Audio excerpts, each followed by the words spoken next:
Hello friends, नमस्कार and welcome to समाधान। साथियों, 17वीं बीपीएससी री एग्ज़ाम को लेकर के लगातार 7 दिनों से शिक्षा सत्याग्रह गर्दनीबाग में आयोजित की जा रही है। 7 अभ्यर्थी उसमें इवन भूख हड़ताल पे हैं और कई का क्रिटिकल सिचुएशन होने के बाद उनको हॉस्पिटलाइज भी किया गया है। और लगातार छात्रों की एक ही मांग है कि री एग्ज़ाम होनी चाहिए, ऑल शिफ्ट कैंसिल होनी चाहिए। अभी-अभी देखेंगे तो बीपीएससी के द्वारा ऑफिशियल नोटिस जारी किया गया है और सारा कुछ बताया गया है इसमें। री एग्जामिनेशन की छात्रों की मांगों पर क्या कहना है बीपीएससी का, सारा अपडेट यहाँ पे समझेंगे। और क्या री एग्ज़ाम होगा, यहाँ पे पूरी परीक्षा रद्द होगी। यहाँ पे देखिएगा तो पूरा प्रेस विज्ञप्ति 2 पेजों का जारी किया गया है। सभी बातों को मैं स्पष्ट यहाँ पे बता दूँ। सबसे पहले बिहार लोक सेवा आयोग ने बताया है कि 26 जून 2024 से 20 दिसंबर 2024 के बीच कुल 22 परीक्षाएँ कदाचार मुक्त और शांतिपूर्ण आयोजित की गई है, ऐसा बीपीएससी का कहना है। इन परीक्षाओं के संबंध में किसी भी तरह की कोई शिकायत प्राप्त नहीं हुई है, ये बातें बीपीएससी का कहना है। और इन परीक्षाओं में करीब 11,44,000 अभ्यर्थियों ने आवेदन किया था। ये सभी परीक्षा मल्टी सेट प्रश्न पत्रों से आयोजित की गई थी। उक्त परीक्षाओं में कुल 66 सेट प्रश्न पत्रों का प्रयोग किया गया था, जिसमें कुल 6365 वस्तुनिष्ठ प्रश्न यानी ऑब्जेक्टिव क्वेश्चन पूछे गए थे। इन प्रश्नों के संबंध में किसी स्तर से कोई शिकायत प्राप्त नहीं हुई है कि इनमें से एक भी प्रश्न किसी कोचिंग संस्थान के मॉडल प्रश्न पत्रों से लिया गया है। अभी की ये बात क्यों बीपीएससी बोल रहा है? क्योंकि अभी हाल फिलहाल देखेंगे तो बहुत सारे सोशल मीडिया पे ये बातें सामने आई कि किसी खास कोचिंग के सेट से ये प्रश्न मैच कर रहे हैं। और बीपीएससी का ये नहीं कहना है कि उसने मैच किया कि नहीं किया ना है। ये बातों को घुमा के बता रहे हैं कि ऐसा कोई शिकायत नहीं मिला है। शिकायत नहीं मिला है तो क्या एक प्रश्न पत्र उससे मैच कर रहा है, ये कर रहा है कि नहीं कर रहा है, ये बातें आपने मेंशन नहीं किया है। दूसरी चीज़, आयोग द्वारा 26 जून 2024 से अद्यतन अवधि में विभिन्न विज्ञापनों के तहत कुल 1715 उम्मीदवारों का साक्षात्कार आयोजित कर 6 से 21 उम्मीदवारों को सफल घोषित किया जा चुका है।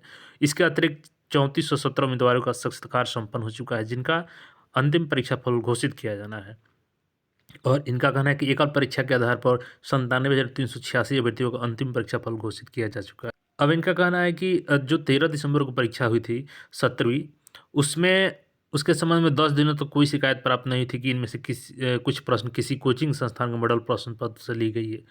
कुछ अवांछित तत्वों द्वारा यह अफवाह फैलाई जा रही है, ऐसा बीपीएससी कहना है कि उक्त परीक्षा के प्रश्न पत्र में कुछ प्रश्न किसी कोचिंग संस्थान के मॉडल प्रश्न पत्र से ली गई है।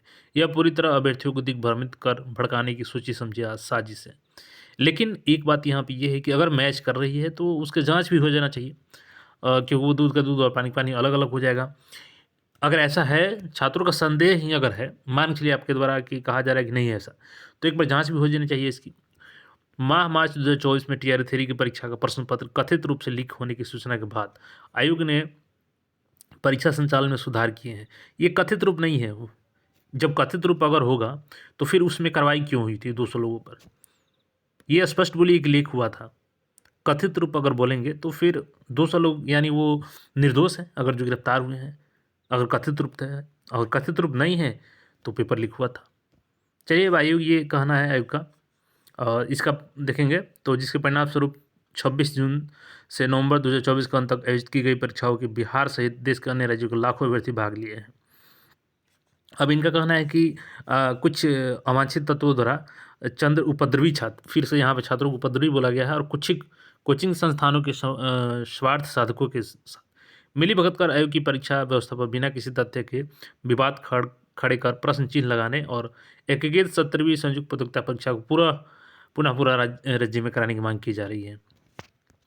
अब इनका कहना है कि आयोग की पूर्ण पीठ ने पूर्व में भी स्पष्ट कर दिया था कि एकीकृत 17वीं संयुक्त प्रतियोगिता परीक्षा का प्रश्न पत्र लीक होने की अफवाह इन्हीं तत्वों ने षड्यंत्र के तहत चलाया है। वायरल हुए सोशल मीडिया क्लिप्स एवं जिला प्रशासन पटना के प्रतिवेदन से यह स्पष्ट है कि दिनांक 13 दिसंबर को परीक्षा के दिनांक लगभग 1 बजे से 1 बजे 15 तक बापू परीक्षा परिसर, जो बिहार विद्यालय परीक्षा समिति के प्रशासनिक नियंत्रण में है, कि कई परीक्षा कक्ष में भी परीक्षा शांतिपूर्ण दे रहे थे परीक्षार्थी। अचानक कुछ उपद्रवी तत्वों ने उनका ओएमआर शीट यहाँ पे देखेंगे तो हवा में उछाल दिया और फाड़ दिया, ऐसा बीपीएससी के द्वारा कहा जाना है। और जो सीसीटीवी फुटेज जारी किया गया था उसके आधार पर इनका कहना है। और बताएं कि 52 अभ्यर्थियों ने वहाँ पे शांतिपूर्वक एग्जाम दिया था। अब इनका कहना है कि कुल मिलाकर के वही है कि एग्ज़ाम, ये री एग्ज़ाम नहीं कराने की बिल्कुल ये मुंड बना लिए हैं और बीपीएससी के द्वारा री एग्ज़ाम आपका नहीं कराया जाएगा, यहाँ पे स्पष्ट बता दिया गया है। और इनका कहना है कि और घटनाओं का हम लोग जाँच कर रहे हैं बापू परीक्षा परिसर का। तो इनका स्पष्ट कहना है कि आगे हम लोग कार्रवाई भी कर रहे हैं। देखिए यहाँ पे षड्यंत्रकर्ता के विरुद्ध जाँच कर रही है और जाँच उपरांत ऐसे तत्वों के विरुद्ध परीक्षा कदाचार अधिनियम 2024, आईटी एक्ट, भारतीय न्याय संहिता, भारतीय दंड संहिता प्रक्रिया इत्यादि के सुसंगत प्रावधानों के तहत त्वरित एवं प्रभावी कार्रवाई की जाएगी। अब इनके द्वारा एडमिट कार्ड का नोटिस भी जारी कर दिया गया है, जो 4 जनवरी को इनका एग्ज़ाम होने वाला है।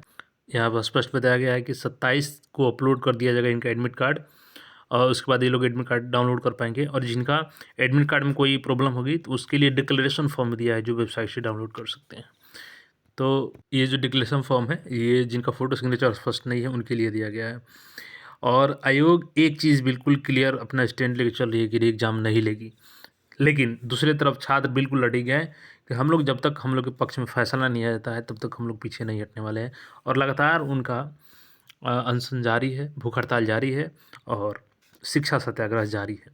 अब देखना होगा इस पे बीपीएससी तो बिल्कुल अपना स्टैंड यहाँ पे बता दिए कि री एग्ज़ाम नहीं होगा, पूरे एग्ज़ाम की कैंसिल नहीं करेगी। आगे देखिए अब इस पे क्या होता है, जो भी आपका राय है कमेंट करके बता सकते हैं। फिर मिलेंगे नए अपडेट में। धन्यवाद।